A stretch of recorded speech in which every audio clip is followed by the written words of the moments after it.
Let's get it. Hop off a 16 passenger, this is D5, I know that's not a challenger. Big one. I keep some members with me in the freaks, get coat seats, they some cannibals. Eaters. They like to get geek, drink a whole bottle, wake up and repeat. Damn. She took a look, mixed it with the chill out. Now she says she's seeing 3D. มึงตัวเล็กกว่ากูไปมากวะปรับขึ้นดีไหมโอเคปรับจริงก็ได้ค่ะโอเคเท่ากันละสวัสดีค่ะพบกับนินและน้องเนิร์ดอยู่ด้วยกันหลายคนอาจจะงงมากเพราะเราไม่เคยมานั่งพูดด้วยกันมาก่อนคือรู้แหละว่าน้องเนิร์ดเป็นแก๊งเพื่อนเราแต่เราไม่เคยเชิญเนิร์ดสเรียสมาออกแบบพูดคุยกับเราจริงๆจังๆที่เชิญน้องเนิร์ดมาวันนี้เลยก็เพราะว่าเราจะมารีวิวน้องกระเป๋ามันชื่อรุ่นอะไรวะเดี๋ยวขอแบบว่าอ่านดีๆเพราะว่ามันเป็นภาษาฝรั่งเศสอะค่ะเอาเป็นว่าเดี๋ยวขึ้นชื่อไว้ด้วยกำกับนิดนึงแล้วก็แบบเราไม่รู้จริงๆว่ามันอ่านว่าอะไรมันแบบเลอคองคิดหยุดสักอย่างลืมไปว่าเราไม่ได้รีวิวกระเป๋าวันนี้นินจะมา What's in my bag ของน้องเนิร์ดแล้วก็ของนินดูซิว่าเยกระเป๋าคนนี้มันจุได้เยอะแค่ไหนนะคะส่วนใครที่อยากดูรีวิวดีเทลกระเป๋าวัสดุเป็นยังไงซ้ายขวาหน้าหลังเป็นยังไงแมทช์กับลุคไหนได้บ้างอันนี้เดี๋ยวเราจะต้องไปดูในช่อง The Serious นะคะส่วนในช่องนินก็คือเรามาเปิดล้วงลับตัดแตกว่ากระเป๋าของน้องเนิร์ดมีอะไรกระเป๋าของนินมีอะไรเราพบอะไรบ้างในกระเป๋านะคะมึงขออีกทีซิริคาคูเล่เป็นว่าอ่านแล้วแบบง่ายๆก็คือคาโกเล่ก็ได้คาโกเล่ละกันถ้าอ่านผิดก็ขออภัยนะคะใครรู้อ่านยังไงก็ลองมาเขียนคำอ่านข้างล่างให้เราฟังไว้แล้วกันโอเคมาดูก่อนว่าของน้องเนิร์ดสีอะไร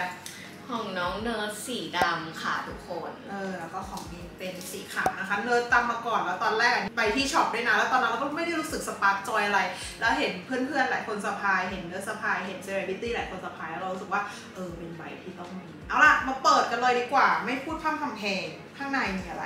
เริ่มจากของใครก่อนของมึงก่อนเลยเพราะมึงเป็นแขกรับเชิญกูเปิดแบบสลับกันจะบอกว่าแบบไม่เต็มใจทำบังคับทำนะคะเนี้ยบังคับน้องทำโอเคทีนี้นะคะก็จะมาเริ่มกันที่กระเป๋าของเนิร์ดพูดก่อนดีกว่าว่าทำไมเนิร์ดถึงเลือกกระเป๋าสีดำรู้สึกว่ามันเป็นตัวเองมากที่สุดเพราะว่าแบบเป็นคนชอบใช้กระเป๋าสีเข้มเนาะเรารู้สึกกระเป๋าสีขาวมันไม่เหมาะกับเราเพราะว่าเราใช้สมบุกสมบันจริงก็ขี้เกียจดูแลแล้วก็เข้ากับเหมือนกับแบบมูดแอนด์โทนของเสื้อผ้ามึงด้วยใช่เพราะว่าเราแบบเอาง่ายๆว่าเราเป็นคนไม่ค่อยใส่สีขาวใส่สีดำแต่จริงๆสีขาวก็สวยแต่ว่าเลือกสีดำมาถ้ารวยก็คงซื้อ2 สีจัดไปเลยทั้งแบบระยิบระยับทั้งแบบแมททีเรียลหนังแมทหนังกลับอะไรก็ว่าไปกูเอาทุกอันก็เริ่มกันที่ช่องใหญ่ก่อนละกันนะ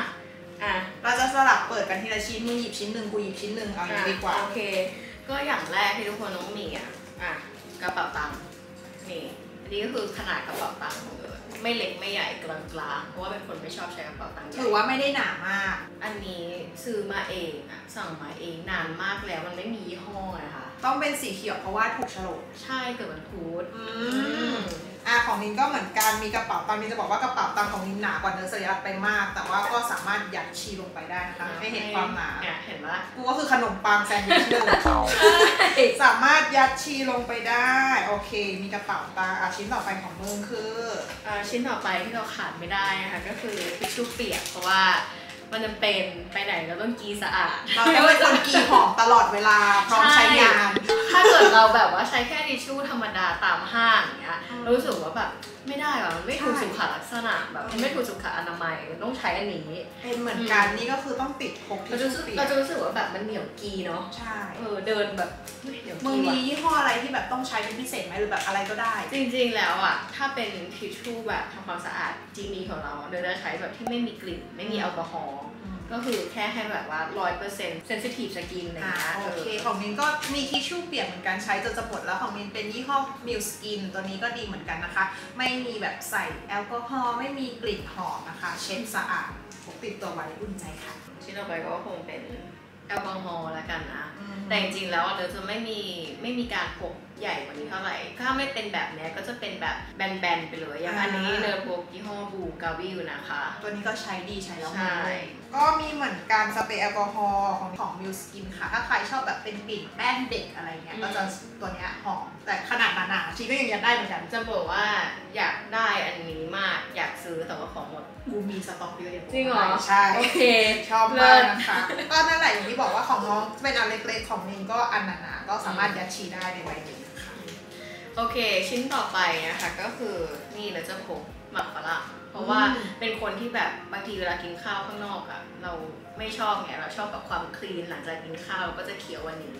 ก็จะพกเป็นแบนๆดีกว่าเพราะว่าถ้าแบบเป็นกล่องเนี้ยมันก็มีความใหญ่นิดนึงเราก็เลยอยากให้มันเซฟพื้นที่นี่ก็จะเป็นสิ่งที่เนี่ยพกซึ่งจะโดนเพื่อนปล้นตลอดเวลาทุกครั้งที่มันหยิบขึ้นมาแล้วทุกคนจะแบมือไปเลยแล้วมันก็จะหมดทุกคนของกูมียางมัดผมเพราะว่าเป็นคนเหมือนกับแบบไม่ค่อยชอบปล่อยผมอะรำคาญแต่ชอบไว้ผมยาวนะแล้วก็เวลากินข้าวเราจะไม่ชอบให้ผมแบบมาลุมลำบนหน้าเวลากินข้าวเราก็จะแบบเอายางมัดผมมามัดผมส่วนอันต่อไปก็เป็นแอร์พอร์ตเพราะว่าเราเป็นคนติดฟังเพลงมากถ้าอยู่คนเดียวก็คือจะใส่หูฟังตลอดเพราะว่าไม่ชอบฟังคนอื่นพูดนะคะก็คือกูนั่นแหละแต่คือเป็นคนติดฟังเพลงนั่นแหละเพราะว่าถ้าไม่ฟังมันเงียบมันจะมีความง่วงๆอ่ะคือรุ่นไหนแอร์พอร์ตอันนี้เป็นรุ่นแบบหุยรุ่นแรกเลยอ่ะคือรุ่นเดียวกับกูปะกูก็ไม่รู้ว่าคือรุ่นไหนเหมือนกันอันนี้คือมันจะมีรุ่นแรกแล้วก็รุ่นของงอกมันจะมีรุ่นอีกรุ่นหนึ่งที่เป็นแบบอัปเกรดขึ้นมาแต่ว่ารูปลักษณ์เหมือนกันแล้วก็จะมีอีกรุ่นหนึ่งที่เป็นแบบใหญ่ๆที่แบบนี้นี่จะเป็นรุ่นแรกนินก็มีพก AirPods เหมือนกันนะคะสมมติว่าเราขึ้นรถโดยสารหรืออะไรเงี้ยเราแบบรถติดรถก็แบบเปิดดูหนังฟังเพลงอะไรไปได้จบจริงๆชิ้นต่อไปของเนยจะขอหยิบขึ้นมาแบบ2อันคู่กันเลยแล้วกันนะคะอันนี้เป็นกุญแจห้องเป็นแบบคีย์การ์ด2ใบอะไรแบบนี้นะคะแล้วก็มีแมสกูไม่ชอบทำแบบนี้เว้ยคนส่วนใหญ่ชอบทำเห็นแบบฝรั่งชอบทำอย่างเงี้ยหลายคนชอบทำเราไม่ชอบไงเราก็เลยจะต้องแบบเอาแมสใส่ลงไปในกระเป๋าด้วยใช่มันแบบให้มันถูกสุขลักษณะดีกว่าโอเคชิ้นต่อไปของนี่เป็น power bank ใหญ่มากมึงขอแต่ละอย่างที่กูพกก็คือใหญ่และหนักกูไม่เข้าใจว่าไหล่กูทำด้วยอะไรมีหน้ากูปวดไหล่ไม่หยุดก็เป็น power bank แล้วเป็น power bank แบบไซส์ใหญ่ด้วยนะคะแล้วมาพร้อมสาย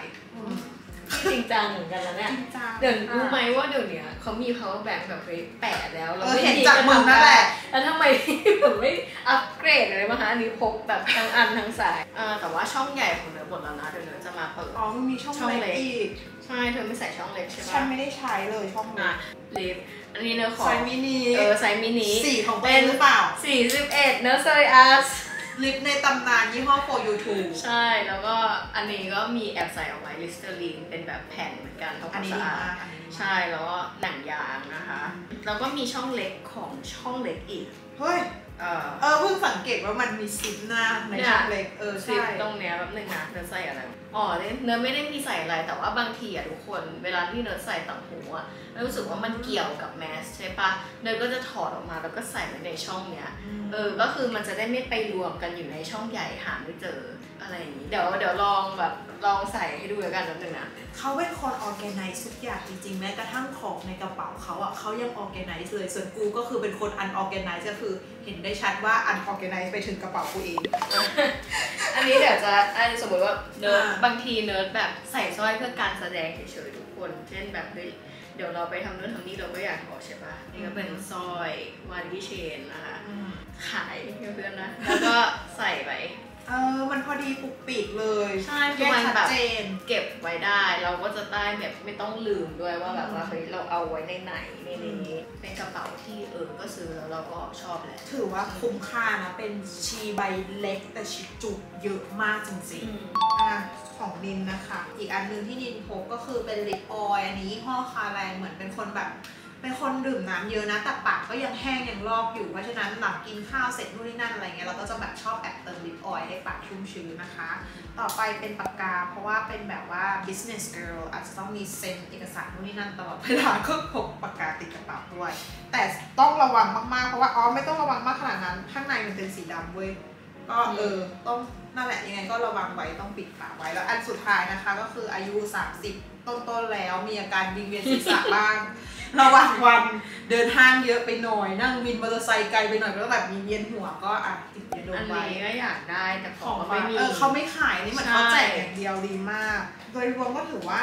กูพอใจกับกระเป๋าใบนี้รู้สึกว่าจ่ายเงินไปแล้วไม่ใช่แบบเป็นกระเป๋าประดับเฉยๆแต่ว่าสิ่งที่อยากรู้เรื่องคือที่หนังอันเนี้ยทุกคนหนังมันเป็นหนังที่มันสามารถแบบเปื้อนง่ายแล้วมันมีความดูดสีใช่ปะเพราะฉะนั้นคุณพี่รู้สึกว่ามันสกปรกบางอย่างอาจจะใช้ไม่กี่เดือนแอบจะมีคราบนิดนึงแต่มันก็โดยรวมยังถือว่าไม่แย่สำหรับกูนะ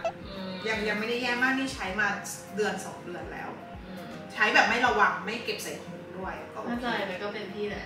ก็เป็นกูหลายคนอาจจะแบบว่าน้องหมองแล้วนะคะคุณนินดูไม่ออกหรอคะสำหรับกูก็แบบจริงๆนะจริงๆมันหมองนะมันแอบหมองใช่ไหมคือพาเขาไปสปาคือเราดูออกมันไม่ใช่แค่นี้อย่างอันเนี้ยเราก็ใช้สมบัติเราก็รู้สึกว่ามันหมองเหมือนกันมันมีความหมองที่แบบว่าเฮ้ยเนี่ยอย่างแบบไอตัวสแตนเลสอะไรเงี้ยเราดูออกอะไรเงี้ยเพราะฉะนั้นมันก็คงต้องพาไปเข้าสปาแต่ว่าของเนิร์ดมันยังแบบเฮ้ยโอเคอยู่ไงสีดำทีเนี้ยหลายคนชอบถามมาเยอะมากทุกครั้งที่แบบเห็นเราถือกระเป๋าแบรนด์เนมหรืออะไรเงี้ยเขาจะชอบมีคำถามว่ามีวิธีบริหารเงินหรือว่าเก็บเงินหรือว่ายังไงกับการใช้ของฟุ่มเฟือยหรือพวกของแบรนด์เนมอะไรเงี้ยอยากถามทริคเคล็ดลับเนิร์ดสยามจะถามจริงเหรอกูขอถามหน่อยเพราะเนิร์ดเอาจริงๆเนิร์ดเป็นคนสเปนเงินยากมากทุกคนเลยอยากรู้ว่าความคิดไอเดียเนิร์ดในการเก็บเงินกับการสเปนของฟุ่มเฟือยคืออะไรว่าแม่กูต้องดูคลิปนี้แล้วเวลากูบอกแม่ว่าแม่หนูไม่ค่อยใช้เงินเลยก็จริงๆอันนี้ก็เรื่องจริงแม่กูไม่เชื่อเพราะฉะนั้นมึงต้องคอนเฟิร์มเพราะแม่กูดูจริงนะคุณเซียร่าค่ะบอกเลยนะคะว่าเนี่ยคุณเนิร์ดเขาไม่ได้สเปนเงินจริงๆแบบเพื่อนต้องบังคับว่ามึงซื้อเถอะใช่แต่ว่าแม่จะไม่เชื่อแม่จะเชื่อเป็นคนใช้เงินเยอะก็คือสำหรับเนิร์ดอย่างเมื่อก่อนตอนที่เรายังไม่ค่อยมีเงินเรารู้สึกว่าเฮ้ยอันเนี้ยมันเป็นอะไรที่มันดูสูงเกินเอื้อมมากๆเลยเฮ้ยแบบใบละแบบเฮ้ย70,000 100,000รู้สึกมันแพงมากแต่พอเราแบบทำงานมาเรื่อยๆรู้สึกว่าจริงๆแล้วพอทำงานเรามีเงินเก็บมากขึ้นเราก็เริ่มแบบซีแบบว่า possibility ที่จะซื้อมันได้แล้วแต่ว่าเราก็ยังเป็นคนที่ไม่ชอบซื้อมันอยู่ดีเพราะว่าส่วนตัวเนยชอบสมมติเงิน70,000กับกระเป๋ากับทริปไปเที่ยวเนี่ยเนยจะเลือกทริปไปเที่ยวมากกว่าเพราะว่าอันนั้นเหมือนมันเป็นแบบความสุขทางกายใจแต่อันเนี้ยมันเป็นความเหมือนสะใจเลยเวลาซื้อแบบเฮ้ยเหมือนมันได้มาแล้วสำหรับเนยมันจะตื่นเต้นแป๊บเดียวแล้วเนยก็จะแบบเฮ้ยหายไปแต่เวลาที่เนยไปเที่ยวมันเป็นแบบเมมโมรี่มันเป็นความสุขมันเป็นอะไรที่เราจดจำอย่างเงี้ยใช่เนยรู้สึกว่าเนยชอบสเปนเงินไปกับการเที่ยวมากกว่าเนยไม่เคยเสียดายเลยแต่พอซื้อกระเป๋าวันเนี้ยเราจะไม่พูดว่ามันแบบเสียดายแต่เราจะรู้สึกว่าเฮ้ยมันแบบก็ซื้อมาแล้วแล้วยังไงอะไรเงี้ยมันไม่ได้เติมเต็มเราแบบว่าขนาดนั้นเพราะฉะนั้นเนยมองว่าอย่างเมื่อก่อนเนยเคยมองว่าเรียกว่าสมมติถ้าเราจะซื้อกระเป๋า100,000อยากมีเงินเก็บสัก1,000,000ว่ะอะไรอย่างเงี้ยเราจะไม่ใช่คนที่แบบมีเงินเก็บ200,000แล้วซื้อกระเป๋า100,000นึกออกไหมเลยเป็นคนที่ไม่ค่อยสเปนก็จะเป็นประมาณนี้แหละก็คือเหมือนกับแบบว่ามึงจะแบบไม่มีการยืมเอาเงินในอนาคตเพื่อมาใช้กับอะไรพวกนี้จะต้องมีเงินเก็บที่ stable ก่อนแล้วรู้สึกว่าตัวเองไม่ได้ลำบากมากใช่ไหมประมาณนั้นนินก็จริงๆไอเดียเกือบคล้ายน้องเนิร์ดนินก็เป็นคนหนึ่งที่ชอบช้อปปิ้งใช้ของฟุ่มเฟือยหรือตามเทรนอะไรอย่างนี้แต่ว่าสภาพการเงินเรามันไม่ได้ขนาดนั้นเพราะฉะนั้นเวลาการซื้อของพวกเนี้ยกูจะไม่ซื้อตอนที่กูช็อตเงินหรือกูไม่มีเงินเก็บกูจะต้อง stable ก่อนทุกอย่างเงินที่เอาไปใช้จ่ายที่จำเป็นโอเคทุกอย่างครอบคลุมแล้วก็มีเงินเก็บต่างหากสำหรับเงินช้อปปิ้งอะไรส่วนตัวไปทริปอะไรไปเรื่อยจะแบ่งเงินไว้บัญชีนั้นเลยแล้วเราจะไม่เอาเงินอื่นมาใช้ช้อปปิ้งเช่นเราจะไม่เอาเงินเดือนที่ใช้ประจำวันมาใช้ช้อปปิ้งหรือไม่เอาเงินของกองกลางที่เอาไว้ลงทุนกับการทำธุรกิจของเรามาใช้ช้อปปิ้งจะแบ่งเงินชัดเจนประมาณนั้นแล้วก็จะไม่ใช้บัตรเครดิตในการรูดซื้อของหรืออะไรอย่างเงี้ยเพราะรู้สึกว่าตัวเองเป็นคนบริหารเงินไม่เก่งเพราะฉะนั้นฉันจะใช้เงินสดไม่ได้พูดแบบไม่ได้อวดรวยนะแบบกูใช้เงินสดซื้อมาจากไม่ได้อวดเพราะว่ากูบริหารเงินไม่เป็น